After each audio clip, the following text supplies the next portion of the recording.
హరే కృష్ణ. భగవద్భక్తులందరికీ పంచాంగ ప్రణామాలు అర్పించుకుంటూ, వైష్ణవ భక్తులందరికీ పాదావందనాలు అర్పించుకుంటూ, ముందుగా శిక్షాగురువులందరినీ ఒకసారి మనస్ఫూర్తిగా తలుచుకుని వాళ్ళకి కృతజ్ఞతలు అర్పించుకుంటూ, శ్రీహర్ష ప్రభు, ఋషికేశ్ దాస్ ప్రభుజీ, రఘునాథపురి ప్రభుజీ, గోవర్ధన్ గిరిదాస్ ప్రభుజీ, రేవతి మాతాజీ, రసరాణి మాతాజీ, వీళ్ళందరి వాళ్ళందరి దగ్గర విన్నది నేర్చుకున్నది మీ ముందు మళ్ళీ ఇంకొన్ని వాళ్ళు చెప్పిన విషయాల్ని నేను అర్థం చేసుకున్న విధంగా మీ ముందు చెప్పటానికి మళ్ళీ ఇంకోసారి మీ ముందరకు వచ్చేసాను. ఎప్పుడు చెప్తున్నట్లుగా కృష్ణ కృపామూర్తి శ్రీల ప్రభుపాదుల వారు రచించిన భగవద్గీత యథాతథంలో ఆయన అనేక సార్లు ఉదహరించి ఎవరైనా ప్రశ్న అడిగినా కూడా సమాధానంగా చెప్పిన శ్లోకాలన్నీ మన ఆచార్యులు క్రోడీకరించి 108 శ్లోకాల కింద చేశారు. ఆ 108 శ్లోకాలని మనం చదువుకుని భావం భాష్యం తెలుసుకుంటూ ఉన్నాము. ఇప్పటి వరకు మనము 90 శ్లోకాలు పూర్తి చేసుకున్నాము. ఈరోజు మనం 91 చెప్పుకోబోతున్నాము. ఇది ప్రతిసారి ఎందుకు చెప్తున్నానంటే, రెగ్యులర్గా చూసేవాళ్ళు కాకుండా ఎవరైనా కొత్త వాళ్ళు చూసారనుకోండి, ఈ శ్లోకం ఎక్కడి నుంచి వచ్చింది, ఎందుకు చెప్తోంది అనే విషయం అర్థమవుతుందనే ఉద్దేశంలో ప్రతిసారి ఈ విషయం ముందర చెప్పి అప్పుడు నేను విషయంలోకి వెళ్తున్నాను. అలాగే ఈసారి కూడా ముందుగా హరే కృష్ణ నామం 11 సార్లు చెప్పుకుందాము. జయ శ్రీకృష్ణ చైతన్య ప్రభు నిత్యానంద శ్రీ అద్వైత గదాధర శ్రీవాసాది గౌరభక్త బృంద.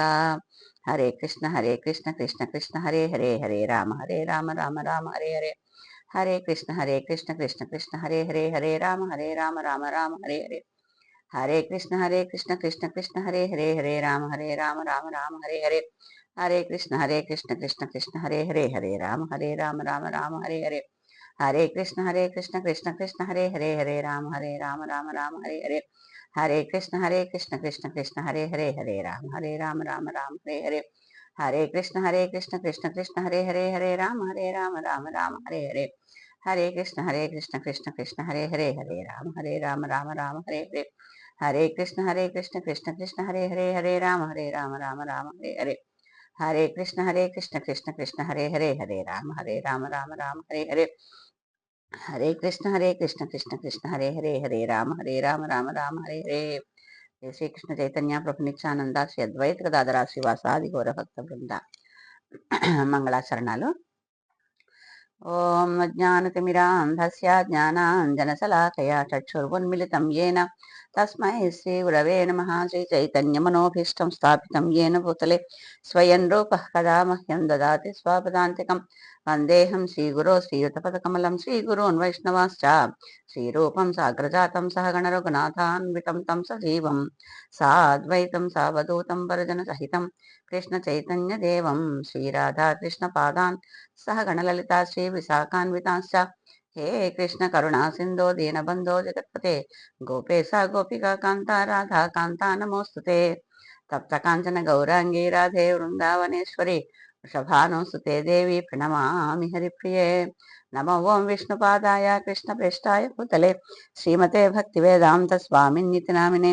నమస్తే సారస్వతే దేవే గౌరవాణి ప్రచారిణే నిర్విశేష శూన్యవాది పాశ్చాత్య దేశతారిణే. నమో మహావదన్యాయ కృష్ణ ప్రేమ ప్రదాయ చ కృష్ణాయ కృష్ణ చైతన్య నామ్నే గౌరత్విషే నమః.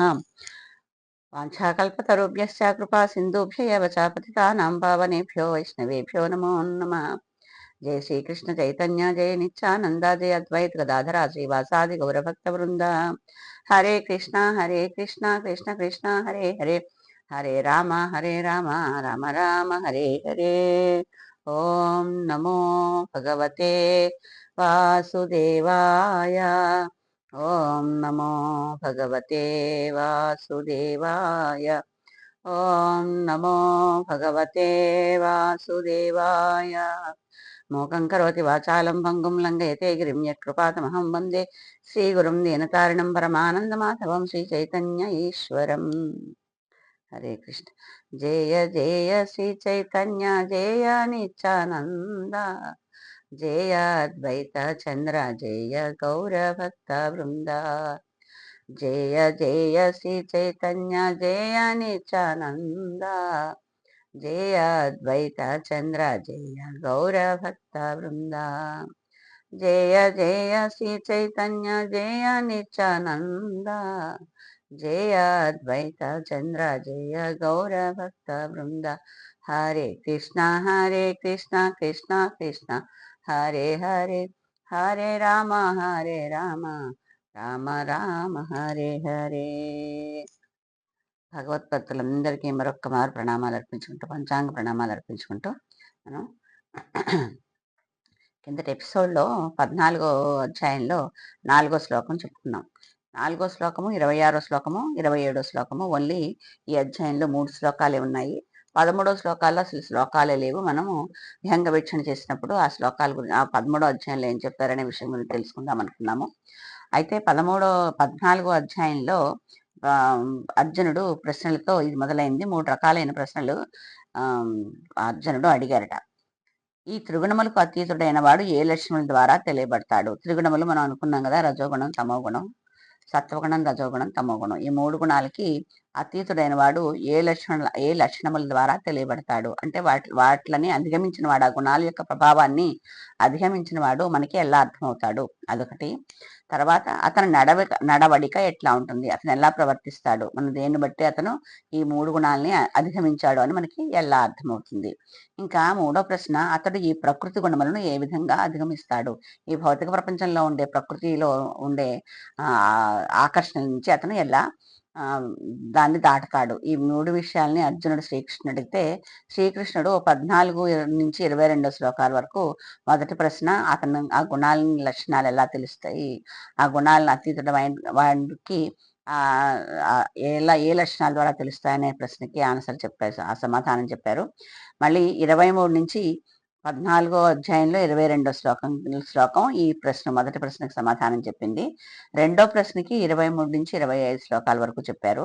ఇంకా 3వ ప్రశ్న, ప్రకృతి గుణములను ఏ విధంగా అధిగమిస్తాడు అనే ప్రశ్నకు సమాధానంగా మనం ఇప్పుడు తెలుసుకోబోతున్న 26వ శ్లోకం, దానికి సమాధానం, ఆ శ్లోకంలో ఆయన దానికి సమాధానం చెప్పారు. ముందుగా మనం ఒకసారి శ్లోకం చదువుకుని గౌరాంగ దర్శన దాస్ ఏమంటున్నారో చూసి ఆ తర్వాత మనం ప్రభుపాదుల వారి భాష్యంలోకి వెళ్దాం. హరే కృష్ణ. మాంచయో వ్యభిచారేణ భక్తి యోగేన సేవతే సగుణాన్ సమతీత్వైతాన్ బ్రహ్మభూయాయ కల్పతే. మాంచయో వ్యభిచారేణ భక్తి యోగేన సేవతే సగుణాన్ సమతీత్వైతాన్ బ్రహ్మభూయాయ కల్పతే. దీనికి భావం ఏం చెప్తున్నారంటే, అన్ని పరిస్థితుల్లో అమోఘముగా పూర్ణ భక్తి యుక్త సేవలో నెలకొనేవాడు శీఘ్రమే ప్రకృతి గుణాలను దాటి ఆ విధంగా బ్రహ్మము స్థితికి చేరుకుంటాడు. అన్ని ఏ సందర్భంలోనైనా కూడా భక్తిలో ఉంటే కనుకైతే ఆ భక్తిలోనే ఉండేవాడు ఈ ప్రకృతి గుణాలని దాటి బ్రహ్మస్థితికి చేరుకుంటాడు అని ఈ శ్లోకంలో చెప్తున్నారు. దీనికి గౌరాంగ దర్శన ప్రభు ఏం చెప్తున్నారో చూసుకుని మనం భాష్యంలోకి వెళ్దాం. ప్రభుపాద వారు చెప్పిన భాష్యంలోకి వెళ్దాం. హరే కృష్ణ. మాంచయో వ్యభిచారేణ, అన్ని పరిస్థితులు ఎందును నిశ్చలముగా నా సంపూర్ణమైన భక్తియుక్త సేవ ఎందు భక్తి యోగేన సేవతే నిమగ్నమై ఉండేవాడు సగుణాన్ సమతీత్వైతాన్ బ్రహ్మభూయాయ కల్పతే.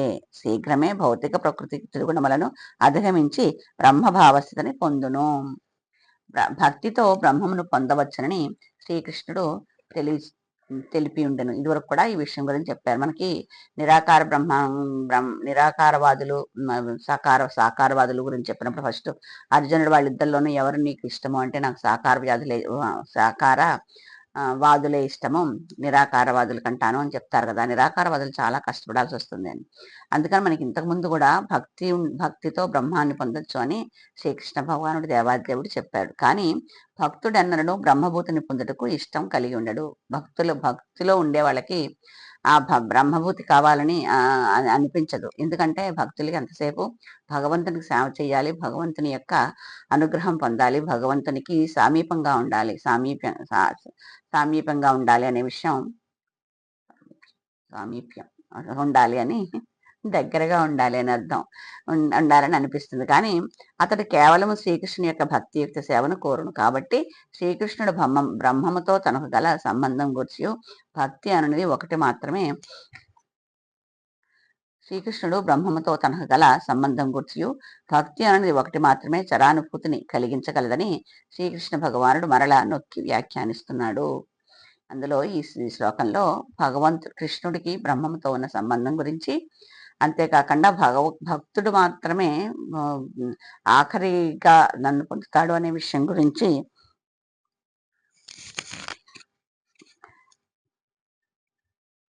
భగవంతుడి శ్లోకంలో వివరిస్తున్నారు. మనం ప్రభుపాదుల వారి భాష్యంలో ఏం చెప్తున్నారో దాని గురించి తెలుసుకోవడానికి ప్రయత్నిద్దాం. హరే కృష్ణ.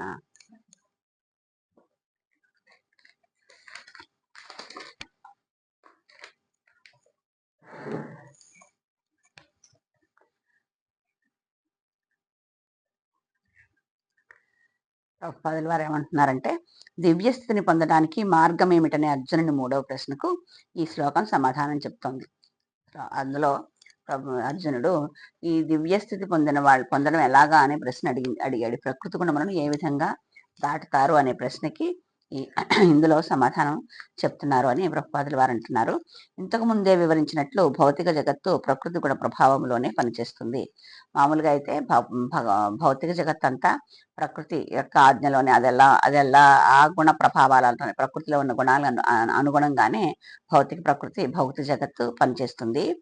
ప్రకృతి గుణాల కార్యాలచే మనిషి కలత చెందకూడదు. ప్రకృతిలో జరిగే విషయాలను బట్టి మనిషి దాని గురించి బెంగపడకూడదు. దాని గురించి ఎక్కువ దాని మీద కాన్సన్ట్రేషన్ చేయకూడదు.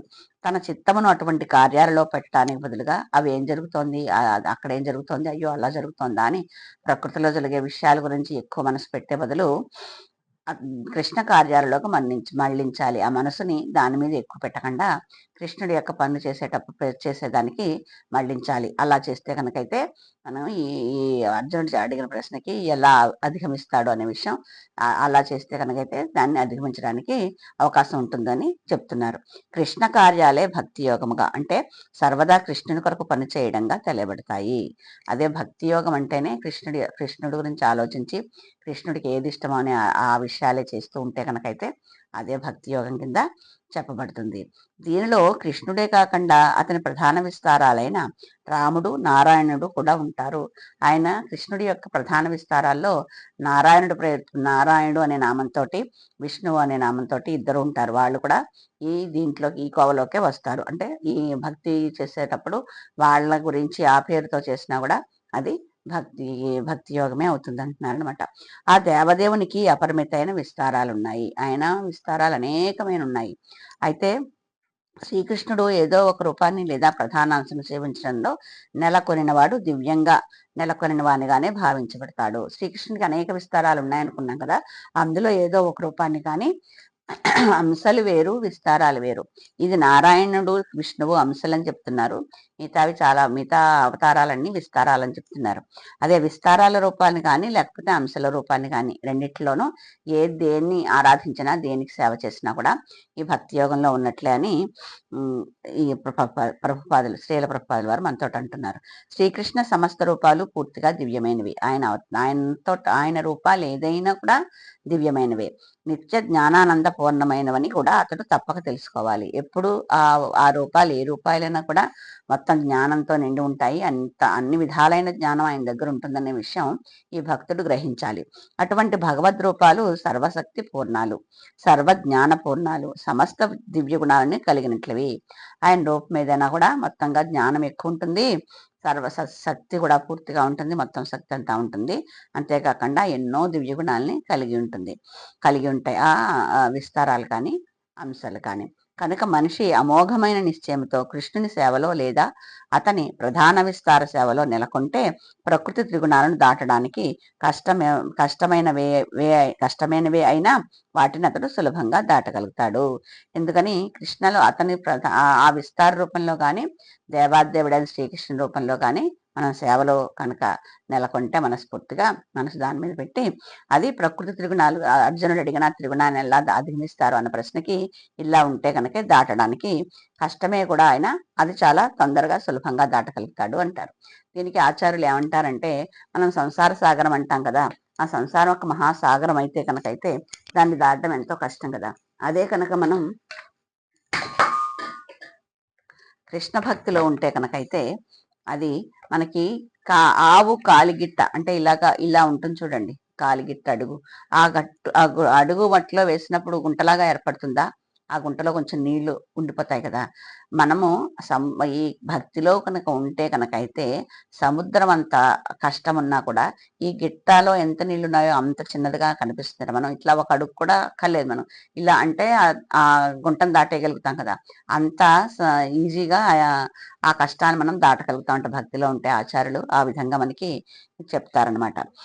ఈ విషయం ఇదివరకే ఏడో అధ్యాయంలో వివరించబడింది. ఏడో అధ్యాయంలో కూడా ఈ త్రిగుణాల గురించి, దాన్ని భక్తిలో ఉంటే దాని నుంచి మనం ఎలా బయటపడతామో అనే విషయం గురించి ఈ భక్తి యోగం 6 నుంచి స్టార్ట్ అయింది అనుకున్నాం కదా!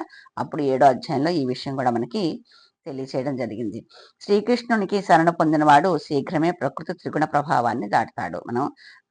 మనం ఆయన శరణ పొంది సర్వస్వ శరణాగతి అని చెప్తారు కదా! అలా మనం ఆయన ఒక్క శరణు కోరితే కనుకైతే ఈ త్రిగుణాల ప్రభావం వాళ్ళ మీద ఎక్కువ ఉండదు. కృష్ణ కృష్ణ భక్తి భావనలో అంటే భక్తి యోగంలో ఉండడం అంటే కృష్ణునితో సమానతను పొందడం అని అర్థము. అంటే మనం ఆయన భక్తి భావంలో ఉన్నామంటే ఆయనతో సమానంగా మనం ఉంటాము అని అర్థం చేసుకోవాలట. తన స్వభావం నిత్యమైనది, ఆనందమయమైనది, జ్ఞానపూర్ణమైనదని భగవంతుడు చెప్పాడు. మనం ఇందాక కూడా అనుకున్నాం కదా, పూర్ణ జ్ఞానం కలవాడు, పూర్ణ ఆనందమయుడు అని. అలాగా అతని స్వభావం నిత్యమైనది. ఆయన స్వభావం మారేది కాదు. ఒకసారి ఒకలాగా ఉండేది కాదు. ఎప్పుడూ ఆనందంగానే ఉంటాడు. ఎప్పుడు మొత్తం జ్ఞానమంతా ఎప్పుడు కూడా జ్ఞానపూర్ణంగా ఉంటాడు. అలా అంటే మనకి అది ఆ భగవంతుడు ఇలా ఉంటానని ఇదివరకు కూడా చెప్పాడు. నాకు షడ్గుణాలు నా దగ్గర ఉంటాయని చెప్పారు కదా! అలాగా ఈ బంగారు కణికలు బంగారు గనిలో భాగమైనట్లుగా ఒక బంగారు గని ఉందనుకోండి, పెద్ద కొండ ఉందనుకోండి, అందులోంచి కణికలు మనం తవ్వి తీసామనుకోండి, కణికల్లా వచ్చాయనుకోండి, అది కూడా ఆ గనిలో ఒక భాగమే కదా! అలాగే జీవులు భగవదంశలు. ఆ విధంగా జీవులు తన ఆధ్యాత్మిక స్థితిలో గుణములో బంగారంతో సమానము. అంటే శ్రీకృష్ణునితో సమానము. మనం అందరం కూడా భగవంతుని యొక్క అంశలమే. ఆయన నుంచి వచ్చిన వాళ్ళమే కాబట్టి అందుకని ఆయనతో మనం కూడా సమానమే అని అంటున్నారు. ఎలాగైతే బంగారు గనిలోంచి వచ్చిన బంగారు కణికలు కూడా ఆ బంగారు కొండలోంచి గనిలో భాగమే అని ఎలా అవుతాయో, ఆ గనే లేకపోతే కణికలు లేవు కదా! ఆ గని అంటూ ఉంటే అందులోంచి తీసినవి కొన్ని బంగారు కణికల్లాగా వచ్చాయి, ముక్కల్లాగా వచ్చాయి ఏదో మొత్తానికి. అలాగే మనం భగవంతుడిలోంచి వచ్చిన అంశలం కాబట్టి మనం కూడా ఆ భగవంతుల్లో ఒక భాగమే అని చెప్తున్నారనమాట. అంటే ఇప్పుడు గనిలో ఉన్న బంగారానికి బయటున్న బంగారానికి తేడా ఏం లేదు కదా! అలాగే భగవంతుడికి మనకి తేడా లేదు. మనం సమానమే అంటున్నారు. అయితే ఇక్కడ ఏంటంటే వ్యక్తిత్వ భేదము కొనసాగుతూనే ఉంటుంది. ఎందుకంటే మనం ఇద్దరం సమానము అంటే ఆయన ఎంత దేవాదేవుడో మనము అంత దేవాదేవుడని కాదు. ఆయనలోని కొన్ని గుణాలు మనకుంటాయి. ఆయన దగ్గర 100% ఉన్న గుణాల్లో మన దగ్గర 0.1% ఉంటాయేమో. ఎటొచ్చి ఆ లక్షణాలంటూ ఉంటాయి కాబట్టి ఆయనతో సమానమే. కానీ వ్యక్తిత్వంలో పోటీ ఉంది. ఆ వ్యక్తిత్వం ఒక ఒక ఒక విధంగా ఉండదు. లేకపోతే భక్తి యోగం అనే ప్రశ్నే ఉదయించదు. అందరూ దేవాదేవునితో సమానమే అయితే కనుకైతే ఇంక దేవుణ్ణి భక్తి చేయాలనే భావం ఎందుకొస్తుంది? వాళ్ళు వీళ్ళు సమానమే అయితే అందరూ రాజులైతే పరిపాలించేది ఎవరిని? ప్రజలెక్కడి నుంచి వస్తారు? రాజు రాజ్యంలో ఉండే ప్రజలు రాజు యొక్క సంతానంగానే వస్తారు. కానీ రాజు ఎంత పవర్‌ఫుల్లో అంత పవర్‌ఫుల్ వీళ్ళు ఉండలేరు కదా! అలాగే భగవంతుడితో సమానమే అయినా కూడా భగవదంశే అయినా కూడా ఆయన యొక్క వ్యక్తిత్వానికి, ఈ జీవుల యొక్క వ్యక్తిత్వానికి తేడా ఉంటుంది. అలా ఉంది కాబట్టే ఆయన్ని ఆరాధించాలని, ఆయన్ని భక్తి చేయాలనే భావం ఉంటుంది. లేకపోతే అసలు భక్తి అనే పదానికే అర్థమే లేదు. భక్తి అని చేయాల్సిన అవసరమే ఉండదని ఇక్కడ ఆచార్యులు చెప్తున్నారు. భక్తుడు అనే విషయంలో, అందుకే భగవంతుడు భక్తుడు అనే విషయంలో భిన్న వ్యక్తిత్వాలు ఉంటాయి. కానీ భగవంతుడు భక్తి యోగం అంటే భగవంతుడు ఉంటాడు. అందుకే భగవంతుడు భక్తుడు అనే విషయాలు భిన్న వ్యక్తిత్వాలు ఉంటాయి. ఇంకా భగవంతునికి భక్తునికి మధ్య ప్రేమ వినిమయ కార్యాలు కూడా ఉంటాయి. భగవంతుడు ఉంటాడు, భక్తుడు ఉంటాడు. వాళ్ళిద్దరి మధ్య కూడా ప్రేమగా వినిమయ కార్యాలంటే భగవంతుడికి భక్తుడు సేవ చేయాలనే భావంతో ఆయన ఎలా మెప్పించాలి, ఆయన దృష్టి నా మీద ఎలా పడుతుందనే భావంలో భక్తుడు ఉంటే కనుకైతే భక్తుడు ఇంత భక్తి చేస్తున్నాడు, నేను వాడిని చూసుకోవాలి, నా మీద ప్రేమతో నన్ను శరణాగతి చేసి అతను చేస్తున్నాడు కాబట్టి అతని అవసరాలు నేను తీర్చాలి అని భగవంతుడు అనుకుంటాడు. అందుకని వాళ్ళిద్దరి మధ్య కూడా ప్రేమ వినిమయ కార్యాలు సాగుతూ ఉంటాయి. అందుకే భగవంతుడు భక్తుడు అనే విషయంలో భిన్న వ్యక్తిత్వాలు ఉంటాయి. ఆయన వ్యక్తిత్వం వేరు, వీళ్ళ వ్యక్తిత్వం వేరు. మనకి చేతికి 5 వేళ్ళు ఉన్నాయి. 5 వేళ్ళు ఒకే చేతిలో ఉన్నా కూడా 5 సైజుల్లో ఉన్నాయి కదా! అలాగే భగవంతుని యొక్క అంశలోనే ఉన్నా కూడా ఆయన వేరు, ఆయన నుంచి వచ్చిన మనము వేరు, మన వ్యక్తిత్వం వేరు అని అంటున్నారనమాట.